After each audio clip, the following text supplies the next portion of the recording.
Hello viewers, Outlaw Texan here, and welcome to my new studio! This episode's going to be a little different, and it's going to be a good opportunity to showcase the talking head style video to the channel. Now this episode was supposed to be a ride through some of the hill country in southern Oklahoma, but because of my choices, it ends right before we get there. I stopped filming a while before I had to call it quits. I got tired of filming basically nothing, and I needed a short break to just stop and take a drink of water and adjust myself. Adjust myself. I also just needed to stop and take a break from interstate travel because I can't stand it. And then when I stopped, I found out the USB plug on my bike had stopped working. So after finding out that the USB plug was broken, it didn't help my mood, and I didn't really feel like filming. I just wanted to get back on this awful interstate and get up the road to where I needed to get so I could start filming the good stuff. And here's some of the footage I do have of the trip, and you can at least get a laugh out of how angry interstate travel on a bike makes me. We'll be back here at the end of the video to talk a little bit more about this.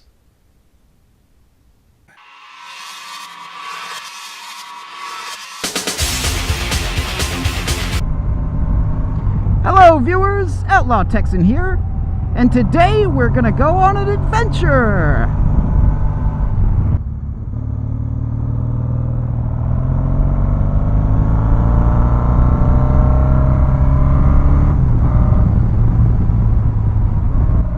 I was given the idea to go to the Arbuckle Mountains, and the smallest national park used to be in Oklahoma. It was called Platte National Park. In the 70s, it was turned into a national preserve. I guess downgraded into a national preserve, if you will. We're going to go try to check that out. I want to go check out the Turner Falls area. We're going to go right up Highway 77 through the countryside. And I got a little surprise for you with magnets involved. The first thing we're going to do is check out this place called Magnetic Hill in Oklahoma.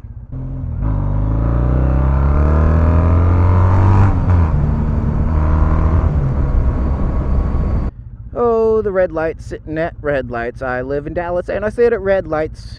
Today's episode is entirely just southern Oklahoma, including the Arbuckle Mountains and Turner Falls. If I can get to all of this stuff, we're gonna check out the National Preserve there. We're gonna check out the Arbuckle Mountains.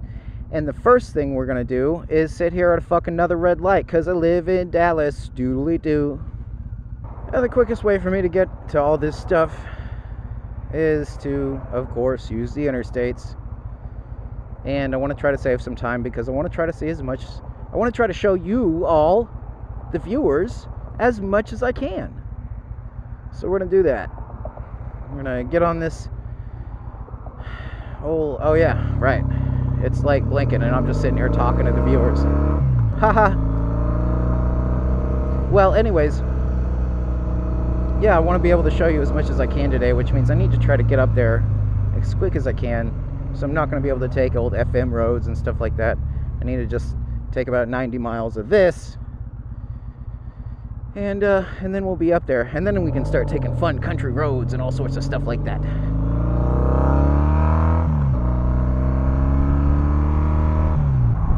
I gotta get out of this traffic though.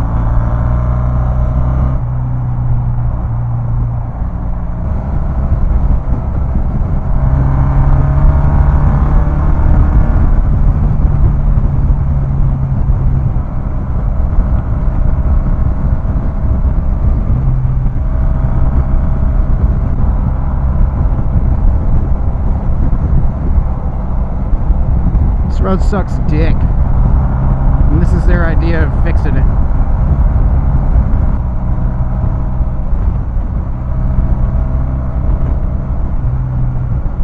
Jesus Christ, this road sucks.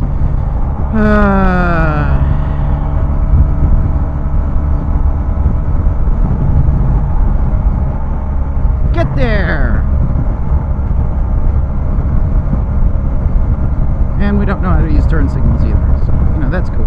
Is it all construction? I mean, am I ever going to get to a section of road that's not construction? No? No? Just all construction? Okay, cool. Cool.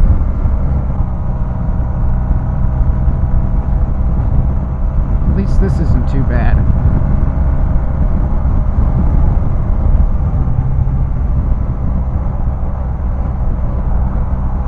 Well, it's back to bad. Don't trust it. Never trust it. Never trust the highways. Okay, now we're going.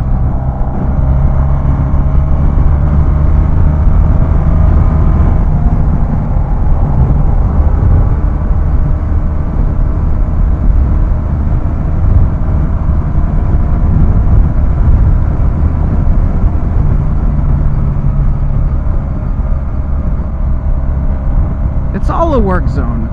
What part isn't a work zone? Riddle me that one. What part isn't a work zone?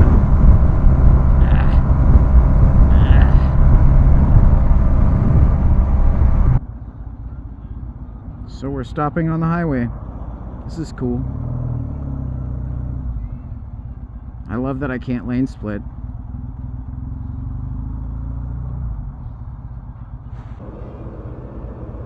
If I go up to a full stop again, I'm going to start splitting lanes. I'm not losing my shit. I'm not losing my shit. I'm not losing my shit. How is this still a 2-lane? It's 2017 and it's still a fucking 2-lane. Now, just now, you guys think about, oh, well, maybe we should make it a bigger highway. Where's our tax money going? Lazy motherfuck you, dude.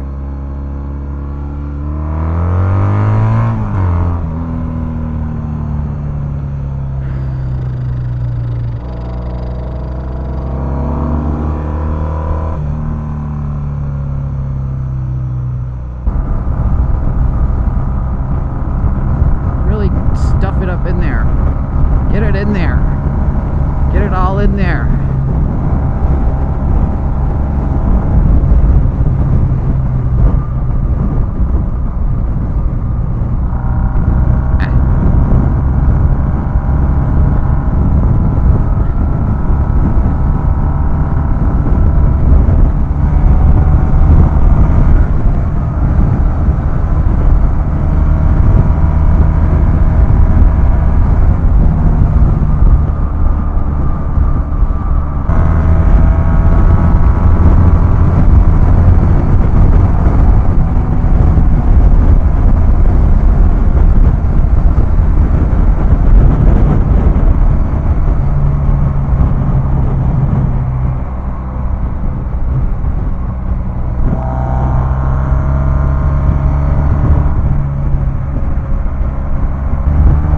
Still a lot of miles.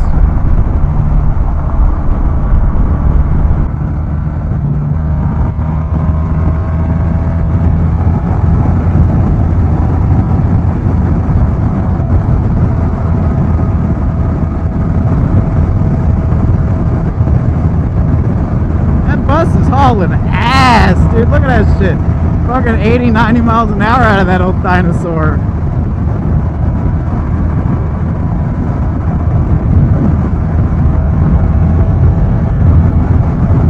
Psychopath is driving that thing.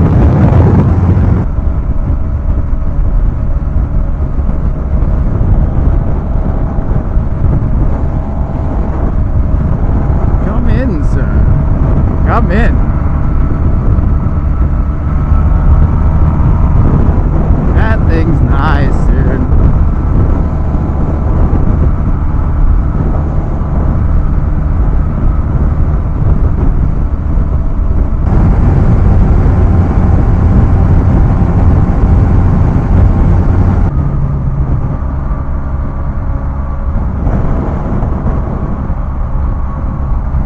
Whiskey Hollow Distillery. Interesting.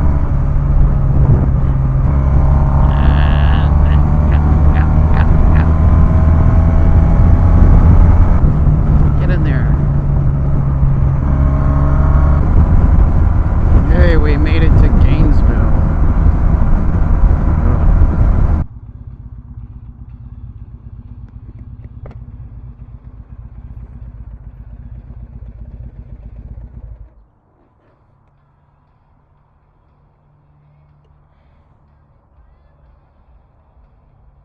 How are you only at 35%? Are you even charging? Well, everybody. Yeah, let me get out of this. Okay, there we go.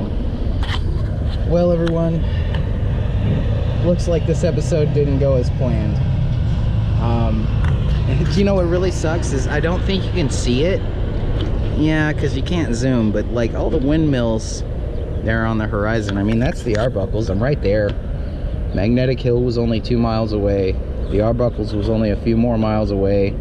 I mean, and then there was a great ride through 77 and stuff, but looks like that didn't happen because I got a flat. I didn't get a puncture, man. I had a failure on my valve stem. It's leaking air out of the freaking valve stem. But anyways, yeah, got a flat. It sucked. It still sucks. The tow truck's on their way. I guess I'm gonna take it back to Dallas and take it to the dealership and have them put a tire on. I already had a tire. I ordered one months ago, but I've been trying to save it for SCMM when I go to California.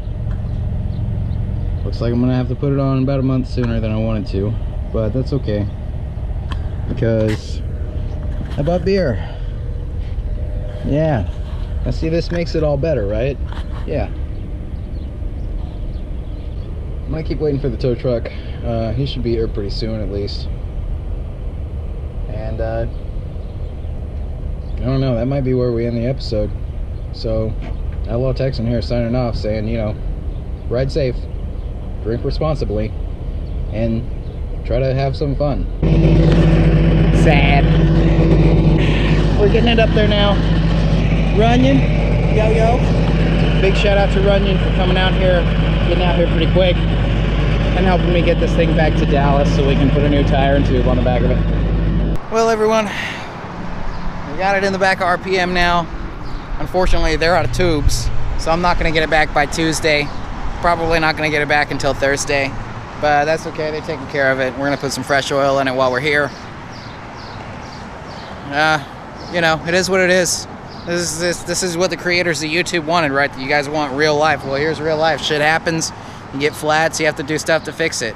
Big shout out to the tow service. It'll be in the video earlier. I forget their name right now. It's been a long day.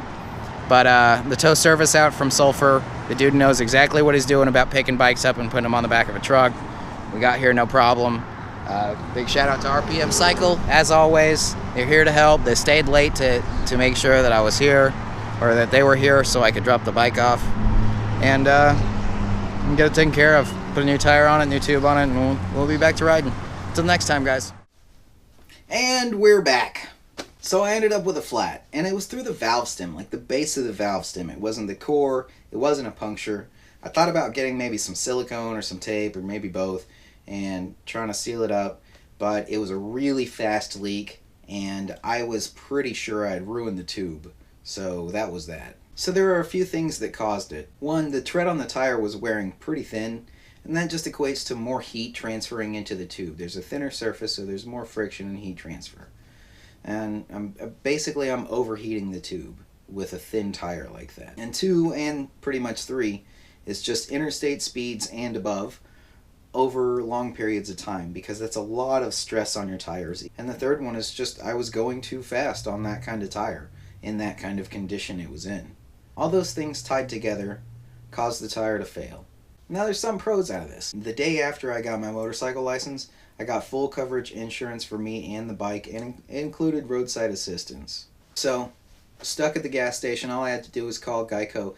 It took the guy on the phone a while to find me, but I finally used the GPS widget on my phone and just gave him my longitude latitude coordinates, and he found me right away. Talking a little bit about this GPS widget, which I'm not paid to do, it's great. It's a little widget you can put on your Android phones, and it comes with an on-off switch. It'll give you longitude and latitude coordinates along with your elevation, and has a Google Maps button so you can pull Google Maps up right away. It's not only great for like hiking and just fun stuff, but I put it on my phone for emergency situations, from even mild emergencies like having a flat and needing a tow or roadside assistance service, all the way to serious emergencies like needing paramedics or fire or police services. Once a representative from Geico found a local towing service who knew how to tow motorcycles, I was set. It took about 45 minutes from start to finish, and we were on our way back to Dallas. And at the time of recording this video, the bike's still in the shop waiting on a tube. It should be fixed soon. And I'm still too cheap and or lazy to get a center stand to do all this myself. Maybe later. Still, this episode not going as planned is my fault, and I'm sorry that I did that. And I'm sorry that because of that, you didn't get the episode that you deserve. I will go back there and film that episode. There's a lot of really nice countryside out there that I think everyone needs to see. And I have to know if bikes are affected by that magnetic hill. Again, just a big shout out to the rep at Geico, Runyan Towing out of Sulphur, and RPM Cycle for helping to sort this out fast and easy. Until next week, I am the Outlaw Texan signing off, saying as always, ride safe, and even when things go wrong, try and have some fun with it.